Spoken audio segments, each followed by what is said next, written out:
નમસ્કાર મિત્રો. આજે સીધો ને સટના એપિસોડમાં આપણી સાથે ઉત્તરાખંડથી પ્રોફેસર ડોક્ટર હેમંતકુમાર શાહ જોડાયા છે.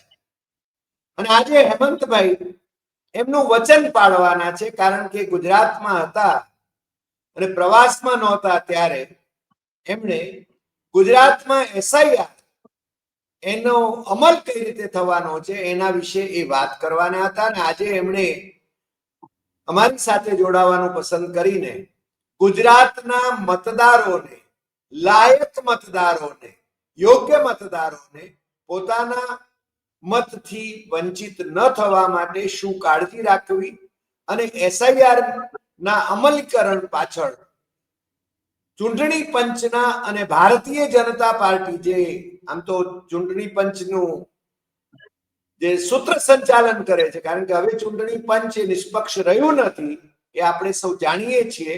અને મોદી શાહનું ચૂંટણી પંચ છે, કારણ કે એમણે ચીફ જસ્ટિસ ઓફ ઇન્ડિયાને એ ઇલેક્શન કમિશનરોની પસંદગીમાંથી કાઢી નાખ્યા અને સાથે સાથે કાયદો પણ બદલ્યો કે આ ઇલેક્શન કમિશનરો જે કંઈ કરે એની સામે દેશમાં ક્યાંય સિવિલ કે ક્રિમિનલ કેસ નહીં થાય. એટલે કે બેફામ બનીને જ્ઞાનેશ કુમાર અને એમના બંને સાથીઓ જે ઇલેક્શન કમિશનરો છે એ મનસ્વી વર્તન કરી રહ્યા છે. એ સંદર્ભમાં આજે પ્રોફેસર શાહ આપણી સાથે વાત કરવાના છે. પ્રોફેસર શાહ, આપનું ખૂબ ખૂબ સ્વાગત છે સીધું ને સટમાં. અને આપણે સીધા જ ગુજરાતમાં એસઆઈઆર નો જે અમલ કરવામાં આવી રહ્યો છે એના વિશે આપનું મંતવ્ય જાણવા માટે જઈએ અને આપ એના વિશે પોતાનું વિશ્લેષણ રજૂ કરો.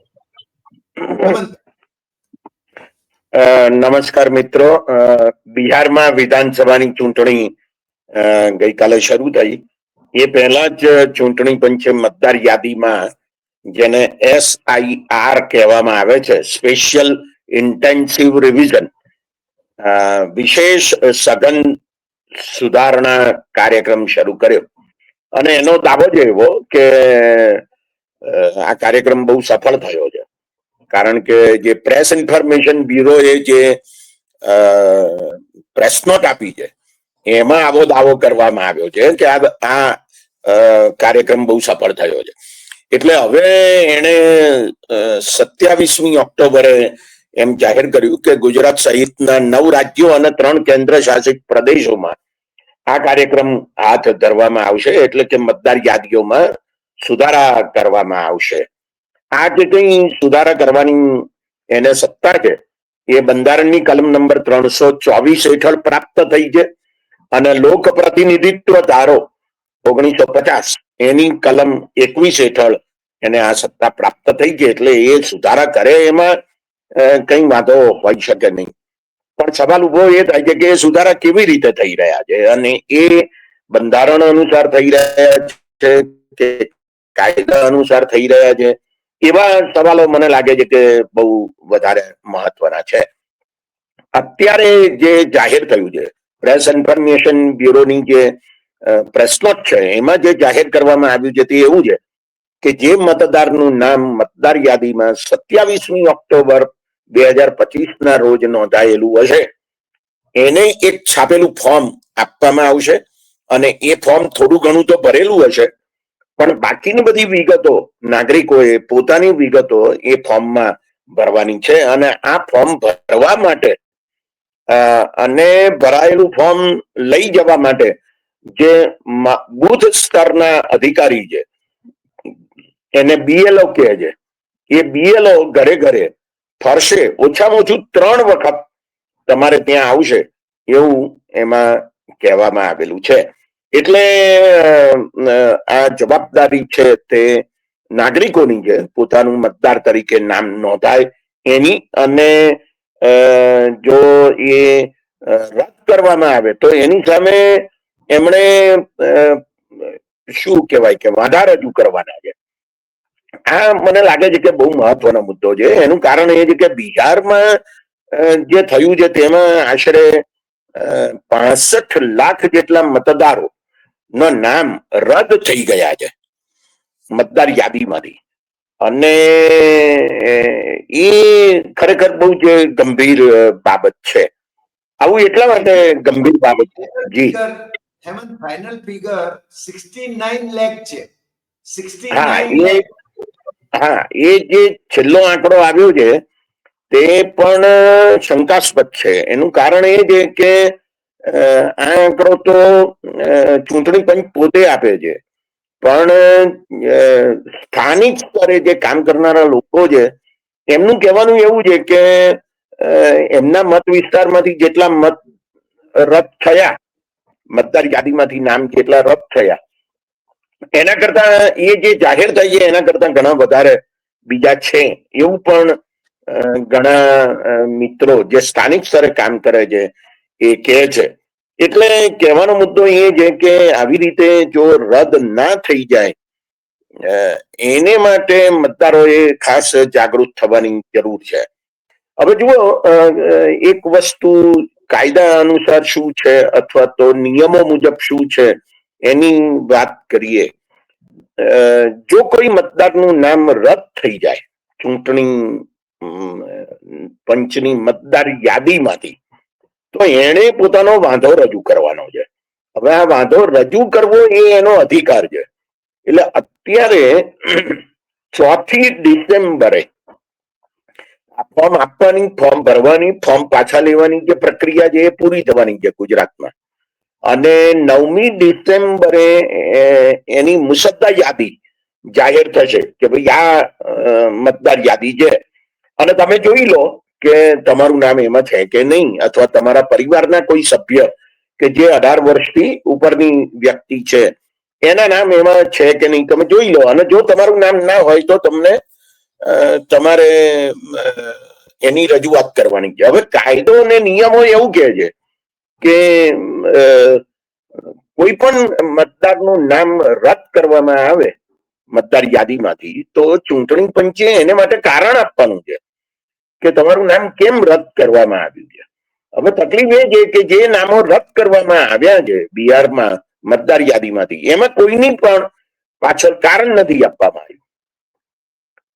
હવે નિયમો એમ કે છે કે તમે કારણ આપો, અને છતાં કારણ આપવામાં આવ્યું નથી. હવે મને ખબર નથી ગુજરાતમાં ચૂંટણી પંચ શું કરવાનું છે, પણ હવે આપણે એવું માની જ લઈએ ને અત્યારે તો કે જે બિહારમાં કર્યું છે ગુજરાતમાં કરશે, ને બાકીના 11 રાજ્યો અને કેન્દ્ર શાસિત પ્રદેશોમાં પણ એમ જ કરશે. કારણ કે અત્યારે તો બધા રાજા થઈને બેઠા છે, જે લોકો સરકારમાં બેઠા છે બધા રાજા થઈને બેઠા છે. અમે જે કહીએ તે બધું ફાઇનલ, એવું વલણ અત્યારે બતાવવામાં આવી રહ્યું છે.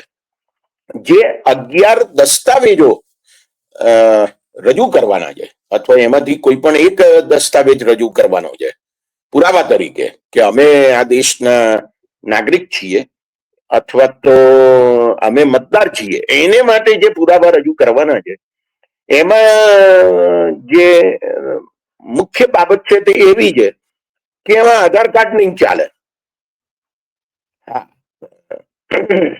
સર્વોચ્ચ અદાલતમાં અરજી થઈ આને કારણે, અને સર્વોચ્ચ અદાલતે એવો ચુકાદો આપ્યો કે આધાર કાર્ડ ચાલશે, પણ આધાર કાર્ડ એકલું નહીં ચાલે. કારણ કે ચૂંટણી પંચ એમ કહે છે કે આધાર કાર્ડ એ નાગરિકતાનો પુરાવો નથી, તમે ભારતના નાગરિક છો એનો પુરાવો નથી, એ તો તમારી ઓળખનો પુરાવો છે. હવે આ એક બહુ વિચિત્ર વાત છે, કારણ કે આપણે આધાર કાર્ડ કઢાવવા જઈએ ત્યારે જ ઘણા બધા પુરાવા રજૂ કરતા હોઈએ છીએ. એટલે હવે એવું કે છે કે આધાર કાર્ડ નહીં ચાલે. હવે આ એક વિચિત્ર બાબત. બીજી વિચિત્ર બાબત એવી કે રેશન કાર્ડ નહીં ચાલે. જે 11ની યાદી આપવામાં આવી જેમાં આધાર કાર્ડ નથી, રેશન કાર્ડ પણ નથી. હવે જે ગરીબો છે એમની પાસે તો રેશન કાર્ડ એક બહુ જ મહત્વનો પુરાવો છે. એમની પાસે પાસપોર્ટ ના હોય, બરાબર ને, પણ રેશન કાર્ડ તો હોય. હવે ગુજરાત સરકાર ઠોકીને કહે છે 2022માં વિધાનસભાની ચૂંટણી આવી ત્યારે આખા ગુજરાતમાં બહુ મોટા બોર્ડ લગાવવામાં આવ્યા હતા રસ્તાઓ ઉપર કે અમે 70 લાખ લોકોને, પરિવારોને 5 કિલો મફત અનાજ આપીએ છીએ. તો એનો અર્થ એ થયો ને કે આ જે બધા ગરીબ પરિવારો છે એમની પાસે રેશન કાર્ડ છે જ. હવે એ રેશન કાર્ડને તમે પુરાવો નથી ગણતા કે તમે આ સ્થળે રહો છો, કારણ કે એમાં સ્થળ લખેલું છે. વ્યક્તિના નામ લખેલા છે, ઉંમર લખેલી છે, સ્ત્રી પુરુષ લખેલું છે અને સરનામું લખેલું છે. હવે તમે એમ કહો છો કે નહીં તમે તો રેશન કાર્ડ નહીં ચાલે. રેશન કાર્ડ એ કઈ નાગરિકતાનો પુરાવો નથી. તમે ભારતના નાગરિક છો એનો પુરાવો નથી. એટલે આપણે એવું સમજવાનું કે જે લોકો ભારતના નાગરિક નથી એમને 5 કિલો મફત અનાજ આપે સરકાર. આપણે આવું સમજવાનું. હેમંત કુમાર, આમાં એવું પણ કહી શકાય કે ભારત સરકાર કે ગુજરાત સરકાર જે દસ્તાવેજો રિલીઝ કરે છે, જે ઇસ્યુ કરે છે, એ દસ્તાવેજો ખોટા છે એવું ઇલેક્શન કમિશન કહે છે, જે સુપ્રીમ કોર્ટે પણ પાડતું નથી. જેમ આધાર કાર્ડ કઢાવવા માટે આપણે જુદા જુદા પુરાવા આપવા પડે છે, એવી જ રીતે આપણે રેશન કાર્ડ કઢાવવા માટે પણ પુરાવા તો આપવા જ પડે છે. એટલે આધાર કાર્ડ કઢાવવા માટે તમે રેશન કાર્ડનો પુરાવો આપો અને રેશન કાર્ડ કઢાવવા માટે આધાર કાર્ડનો પુરાવો આપો. બરાબર ને? હવે અને છતાં આ બે પુરાવા નકામા છે મતદાર યાદીમાં તમારું નામ નોંધાવવા માટે. આવી એક વિચિત્ર બાબત આ એસઆઈઆર માં બનેલી છે. અને બીજો એક અગત્યનો મુદ્દો તે એ છે કે 2022માં ચૂંટણી થઈ આપણી વિધાનસભાની, બરાબર? અથવા હમણાં થોડાક સમય પહેલા પંચાયતોની ચૂંટણીઓ થઈ, બરાબર? તો આ બે ચૂંટણીઓ સમયે નાગરિકે પોતાનું મતદારનું ઓળખપત્ર રજૂ કર્યું હોય, એની પાસે મતદાર ઓળખપત્ર છે, આધાર સાથેના ઘણા બધા પુરાવાઓ હોય, એમાંનું એક અગત્યનું જે દસ્તાવેજ છે તે મતદાર ઓળખપત્ર છે, વોટર કાર્ડ છે, બરાબર? હવે આ કાર્ડ તો ચૂંટણી પંચ પોતે આપે છે. ચૂંટણી પંચે ફોટો પાડીને, સરનામું કરીને, એમાં છાપીને, નામ છાપીને, ઉંમર છાપીને તમે વોટર કાર્ડ આપ્યું છે. હવે આ વોટર આઈડેન્ટિટી કાર્ડ પણ એમ કે માન્ય નહીં ઠરાવવામાં આવે. એટલે આધાર કાર્ડ, રેશન કાર્ડ અને વોટર આઈડેન્ટિટી કાર્ડ આ ત્રણ પુરાવા તરીકે રજૂ નહીં થાય. તો આધાર કાર્ડ હાજી રજૂ થશે. હા, એટલે પુરાવા તરીકે જે સૌથી વધારે અગત્યનો પુરાવો છે તે મને લાગે છે કે જન્મનું પ્રમાણપત્ર છે, નંબર 1. એટલે તમારે બર્થ સર્ટિફિકેટ લાવવું પડે. ઘણા બધા ગ્રામ વિસ્તારોમાં હજુ પણ બર્થ સર્ટિફિકેટ ના હોય એવા દાખલા અનેક છે. બીજું એક એમાં એવું કહ્યું છે કે તમારે જે 10માનું બોર્ડ આવે ને, 10મા ધોરણની પરીક્ષાનું બોર્ડ, એની માર્કશીટ હોય, એનું પ્રમાણપત્ર હોય, અથવા તો તમે યુનિવર્સિટીમાં એજ્યુકેશનમાં જતા હો તો એનું પ્રમાણપત્ર હોય તો એ ચાલે. વન્ય જમીન અધિકારનું પ્રમાણપત્ર ચાલે. એટલે જે આદિવાસીઓ છે જંગલોમાં રહે છે તો એમની પાસે જમીન છે એના અધિકારનું પ્રમાણપત્ર ચાલે. અથવા એસસી એસટી ઓબીસી જો તમે હોવ અથવા અન્ય જ્ઞાતિના હોવ તો એનું ઓળખપત્ર ચાલે. આવી કેટલીક બાબતો, આવા 11 બાબતો છે. એમાં આ મને લાગે છે કે મહત્વના દસ્તાવેજો છે. એ દસ્તાવેજો તમારે તમારા, જો તમે આધાર કાર્ડ રજૂ કરતા હો તમારે ઓળખપત્ર તરીકે, તો તમારે આમાંથી કોઈ એક આપવાનું રહે છે. અને એમાં તમારી જન્મની તારીખ લખેલી હોવી જોઈએ, એટલે તમને ખ્યાલ આવે કે તમે 18 વર્ષથી વધુ વયના છો અને મતદાર થવાને માટે લાયક છો, કે જે પછી ચૂંટણી પંચ માન્ય રાખે છે.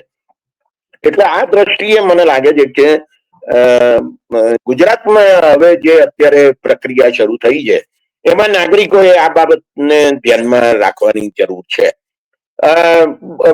એ વાત સાચી કે મેટ્રિકનું પ્રમાણપત્ર હોય જેમની 18 વર્ષની ઉંમર થઈ ગઈ હોય, એટલે એનો અર્થ એવો થયો કે 10મા ધોરણમાં જે બેઠા અને પાસ થયા અને જેની પાસે પ્રમાણપત્ર આવ્યું એ પ્રમાણપત્ર કામમાં લાગે.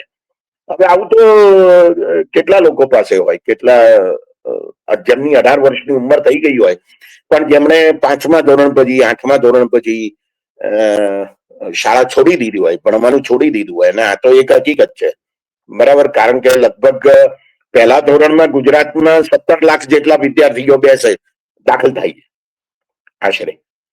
અને 10મા ધોરણની પરીક્ષામાં બેસનારા વિદ્યાર્થીઓની સંખ્યા લગભગ 10.5 લાખ છે. એટલે 6.5 લાખ વિદ્યાર્થીઓ તો 10મા ધોરણ પહેલા ડ્રોપ આઉટ થઈ જાય છે, શાળામાંથી જતા રહે છે. તો એમની પાસે 10મા ધોરણનું સર્ટિફિકેટ હોવાની કોઈ શક્યતાઓ જ નથી. એટલે યુનિવર્સિટીના શિક્ષણની તો વાત જ છોડો. ગુજરાતમાં અત્યારે 100 વિદ્યાર્થીઓ પહેલા ધોરણમાં દાખલ થાય તો કોલેજમાં જનારા વિદ્યાર્થીઓની સંખ્યા 24 છે, એનાથી વધારે નથી. આ સત્તાવાર આંકડો છે, યુજીસી નો સત્તાવાર આંકડો છે. એનો અર્થ એવો થયો કે બાકીના 76 વિદ્યાર્થીઓ તો કોલેજમાં જતા જ નથી. તો અગત્યનો મુદ્દો એ છે કે આ પ્રમાણપત્રો કેવી રીતે રજૂ કરવા. એટલે મને એવું લાગે છે કે ગુજરાતમાં જો સૌથી વધારે મહત્વનું પ્રમાણપત્ર લોકોને માટે હોય તો તે જન્મનું પ્રમાણપત્ર છે, અને એસસી એસટી અને ઓબીસી ની અન્ય જ્ઞાતિ જો કઈ હોય તો એનું પ્રમાણપત્ર છે. આ બે પ્રમાણપત્રો મને એવું લાગે છે કે બહુ જ મહત્વના છે. આમાં લખેલું નથી, આ પુરાવામાં એવું નથી લખ્યું કે તમારું જે વીજળીનું કનેક્શન છે, વીજળીનું બિલ છે, અથવા તમે ગ્રામ પંચાયતના કરવેરાનું બિલ ભરતા હોવ, અથવા તો કોર્પોરેશનના કે નગરપાલિકાના બિલનું વેરાનું બિલ ભરતા હો તો એનું કોઈ વાત આમાં લખેલું નથી. હા, આમાં એવું લખેલું છે ખરું કે સરકાર દ્વારા આપવામાં આવેલું કાયમી નિવાસ અંગેનું પ્રમાણપત્ર. હવે આવું પ્રમાણપત્ર તો આપણને મારી પાસે નથી. આ ડોમિસાઇલની વાત છે. હા, આ ડોમિસાઇલની વાત છે. હા, ડોમિસાઇલની વાત છે. એટલે એનો અર્થ તમે આ વાત કરી એટલે કહું, સુરેન્દ્રનગર કોર્પોરેશન થયા પછી સુરેન્દ્રનગરમાં જન્મેલી વ્યક્તિઓના જન્મના દસ્તાવેજો, ચોપડાઓ એ છે ને એમણે પોટલા બાંધીને ક્યાંક માળીએ ચડાવી દીધા છે. મહિનાઓ સુધી આ બર્થ સર્ટિફિકેટ મેળવવા માટે અરજી કરનારાઓને એમ કહેવામાં આવે છે કે પોટલા છે ને કોણ ખોલે અને કોણ શોધી કાઢે. હવે આવા સંજોગોમાં આવા મતદારો એમની પાસે જન્મનું પ્રમાણપત્ર નહીં હોય, કારણ કે કોર્પોરેશન થયું એટલે પોટલા ચડાવી દીધા છે, તો જ એ પ્રમાણપત્ર વિના કઈ રીતે નાગરિક બની શકે, અથવા વોટર બની શકે. નાગરિક તો છે જ. બીજો પ્રશ્ન, મને બીજો પ્રશ્ન થાય છે, મારી કોલેજમાં વિદેશી વિદ્યાર્થીઓ ભણે છે, કે ધારો કે મારી સ્કૂલમાં વિદેશી વિદ્યાર્થી ભણે છે, તો એ વિદ્યાર્થી એનું છે સ્કૂલ લિવિંગ સર્ટિફિકેટ મારી પાસે છે, અથવા તો મારું એનું ડિગ્રી સર્ટિફિકેટ છે, તો શું એ વિદેશી વિદ્યાર્થી મતદાર થશે? ના, વિદેશી વિદ્યાર્થીના મતદાનનો તો સવાલ ઉભો નથી થતો મતદાર યાદીમાં, કારણ કે એ ભારતના નાગરિક નથી. પણ સવાલ ઉભો એ થાય છે અત્યારે, નાગરિક હોવાનો પુરાવો કયો તો પછી? ના, એ જ પુરાવા 11 માંગે છે કે આ 11 માંથી તમે કોઈ એક પુરાવો આપો કે જે સાબિત કરે કે તમે ભારતના નાગરિક છો. મૂળ મુદ્દો તો કેવો છે કે બંધારણની જે કલમ છે 324, એમાં એવું લખેલું છે કે ભારતના નાગરિકને મતદાર તરીકે તમારે નોંધવાનો છે ચૂંટણી પંચે. ચૂંટણી પંચે પછી એનો અર્થ એવો કરી નાખ્યો કે કોઈ વ્યક્તિ નાગરિક છે કે નહીં એ સાબિત કરવાની જવાબદારી પણ અમારી. આવું થયું. આને જે અત્યારે બિહારની જે એસઆઈઆર થઈ એના સંદર્ભમાં સર્વોચ્ચ અદાલતમાં અરજી થયેલી છે. એ અરજીની સુનાવણી ચાલે છે, બરાબર. ક્યારે પૂરી થશે ખબર નથી, બરાબર. ગુજરાતની વિધાનસભાની ચૂંટણીને હજુ બહુ વાર છે. તેમ છતાં ગુજરાતનો પણ આ 12 રાજ્યોમાં અને કેન્દ્ર શાસિત પ્રદેશોમાં સમાવેશ કરી દીધો. મને એ સમજાતું નથી કે સુપ્રીમ કોર્ટનો એસઆઈઆર અંગેનો ફાઇનલ જજમેન્ટ આવે, બરાબર, ફાઇનલ ચુકાદો આવે, એ પહેલા 12 રાજ્યોમાં એસઆઈઆર કરવાની જરૂર શું છે? સરકાર અથવા તો ચૂંટણી પંચ શા માટે આટલી બધી ઉતાવળ કરે છે એ સમજાતું જ નથી. અને આસામમાં કેમ નથી કરવામાં? ના, આસામમાં નથી કરવામાં આવતી એના ઘણા કારણો છે, આપણે એની ચર્ચા અત્યારે નથી કરતા. પણ અગત્યનો મુદ્દો એ છે કે બહુ જ ઉતાવળે આ કામ થઈ રહ્યું છે. નંબર 1, એટલું જ નહીં, બહુ ઝડપથી કામ થઈ રહ્યું છે. તમને એક જ મહિનો આપ્યો. હવે દાખલા તરીકે દાહોદના કે ગોધરાના, પંચમહાલના, ડાંગના જે આદિવાસીઓ છે એ મજૂરો તરીકે સ્થળાંતર કરે છે. ઘણા મજૂરો એવા છે કે જે બીજા રાજ્યોમાં પણ જાય છે. ત્યાંથી અમદાવાદમાં, સુરતમાં કે રાજકોટમાં કે અલંગમાં કે કચ્છમાં મજૂરો જાય છે. બરાબર. હવે એ ઘરમાં પેલા ભાઈ કે બહેન અધિકારી તરીકે જાય છે અને ફોર્મ આપે છે. કોણ ભરશે ત્યાં? મોટે ભાગે મહિલાઓ હોય, વૃદ્ધો હોય ને બાળકો હોય. મને ખબર છે, હું દાહોદની નજીકના એક ગામમાં ગયો હતો જ્યાં બાંધકામ મજદૂર સંગઠન દ્વારા એક નાનકડી બાળકોની જે શાળા જેવું ચલાવવામાં આવે છે. આમ શાળા ના કહેવાય, એ છાત્રાલય છે, પણ એમાં થોડુંક શિક્ષણનું પણ કામ થાય છે. હવે આ બાળકોને તમે જુઓ અને પૂછો તમે તો કે ભાઈ તમારા પરિવારમાં છે કોણ અહીંયા? તો કે વૃદ્ધો છે, જેમની ઉંમર 60, 70 ને 80 છે. બરાબર.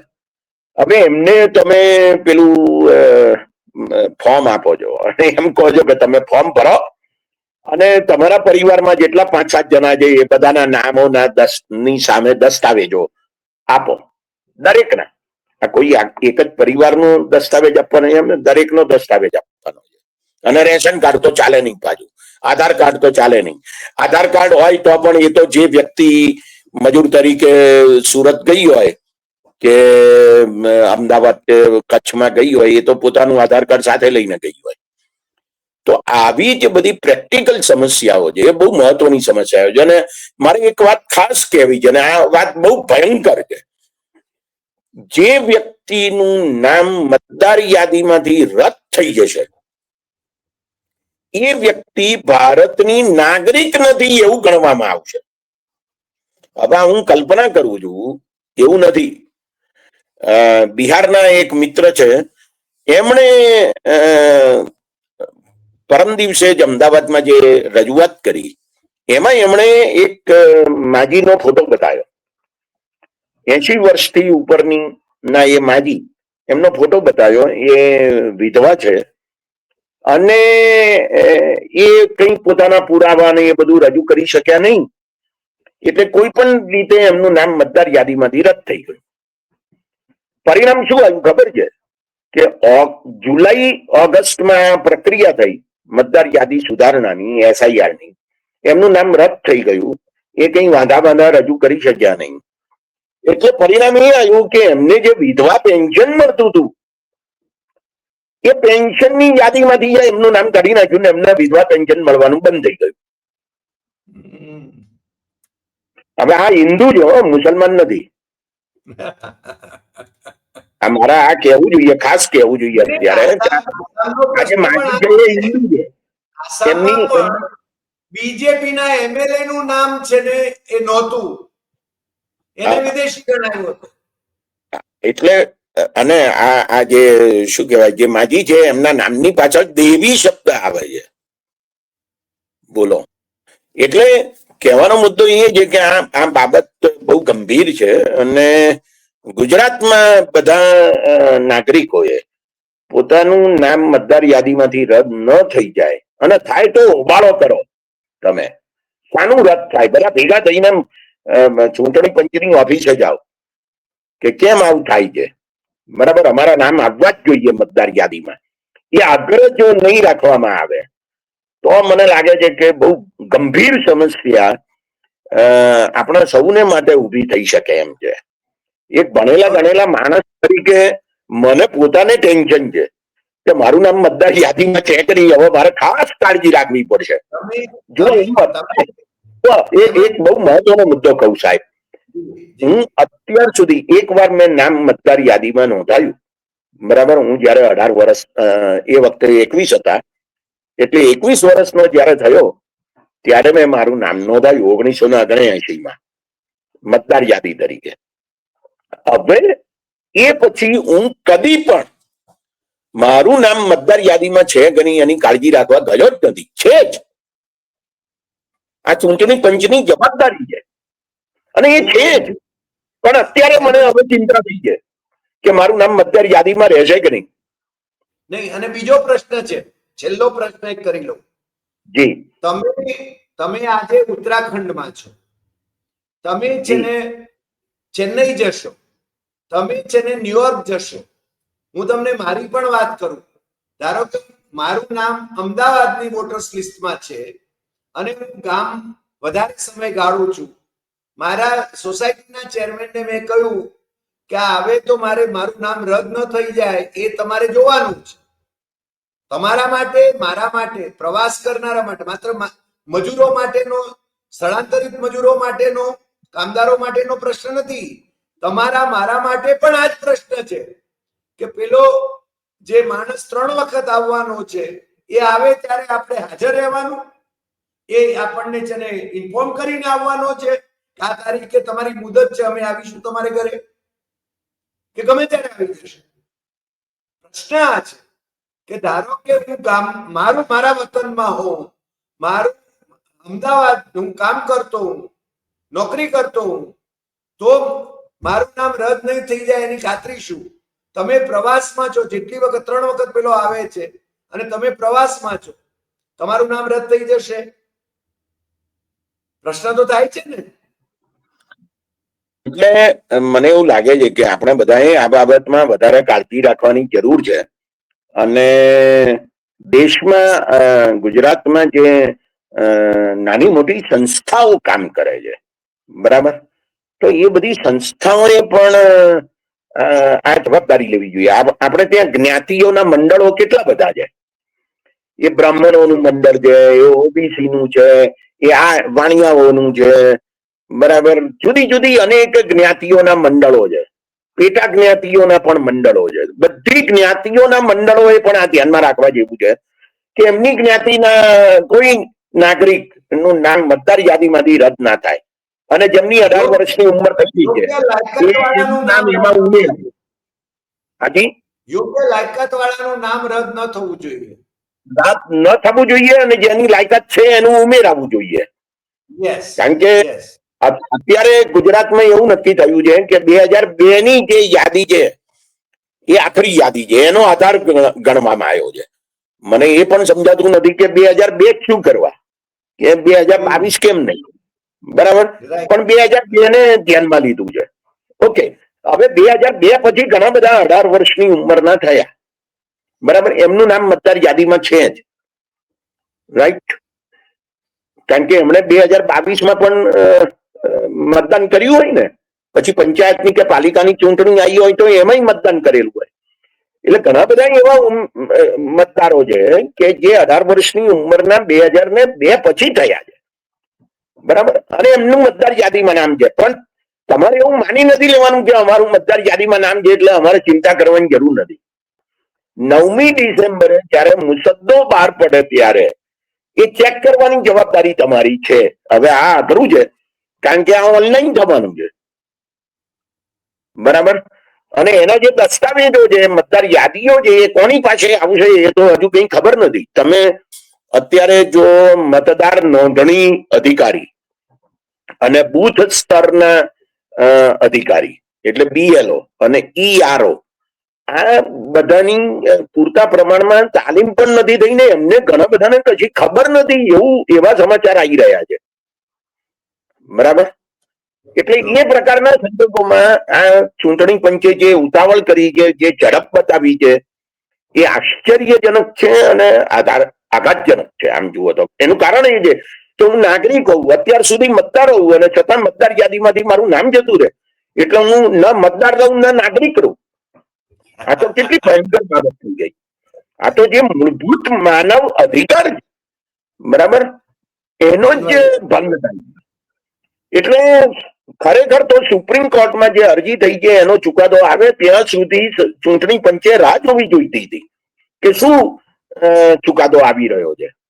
હવે માની લો કે બિહારના સંદર્ભમાં જે અરજી થયેલી છે સર્વોચ્ચ અદાલતમાં, એ સર્વોચ્ચ અદાલત એમ કે આ કઈ પ્રક્રિયા નકામી થઈ ગઈ તો શું કરવાનું?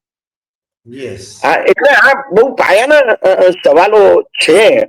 પણ આપણે સૌ જાણીએ છીએ કે ગુજરાતમાં 25 વર્ષથી અને દેશમાં છેલ્લા 11 વર્ષથી જે તાનાશાહી સરકાર ચાલે છે એ કશું સાંભળવા માટે તૈયાર જ નથી. એટલે આપણે એને બરાબર સંભળાવવાની જરૂર છે. હેમંતભાઈ, તમારી વાત સાચી છે અને આપણે બધાએ જાગવાની જરૂર છે, સક્રિય થવાની જરૂર છે. નહીં તો જેને આપણી નાગરિકતા એ જોખમમાં આવી પડે એવા સંજોગો નિર્માણ થયા છે. તમે એક બહુ સરસ સૂચન પણ કર્યું કે જે સ્વયંસેવી સંસ્થાઓ છે, સમાજના સંગઠનો છે, સંસ્થાઓ છે, જ્ઞાતિઓની સંસ્થાઓ છે, એ લોકોએ પણ આ પ્રશ્નને ઉપાડી લેવાની જરૂર છે. સોસાયટીઓએ પણ જે હાઉસિંગ સોસાયટીઓ છે એને પણ આ પ્રશ્નને ઉઠાવી લેવાની જરૂર છે. અને લાયકાતવાળા મતદારો એ મતદાર યાદીમાંથી રદ ન થઈ જાય અને લાયકાતવાળા મતદારો મતદાર યાદીમાં ઉમેરાતા ચૂકાઈ ન જાય, એ બંનેની જવાબદારી એ આપણી છે. પણ ચૂંટણી પંચની આમ તો જવાબદારી છે અને ચૂંટણી પંચે દિશામાં પગલા ભરે એ ખૂબ જરૂરી છે. ચૂંટણી પંચના ઈરાદાઓ બહુ નેક લાગતા નથી, એ બહુ સ્પષ્ટ છે. પરંતુ આપણે છે ને જાગતા રહેવાની જરૂર છે, કારણ કે લોકશાહીને બચાવવાની છે, બંધારણને બચાવવાનું છે. આજે આટલી વાત. ફરી છેલ્લી વાત મળીશું નવા એપિસોડમાં નવા વિષય સાથે. અને આપને આ એપિસોડ ગમ્યો હોય તો સૌથી વધુ શેર કરશો, લાઈક કરશો, કમેન્ટ કરશો અને પાછા મળીશું. નમસ્કાર.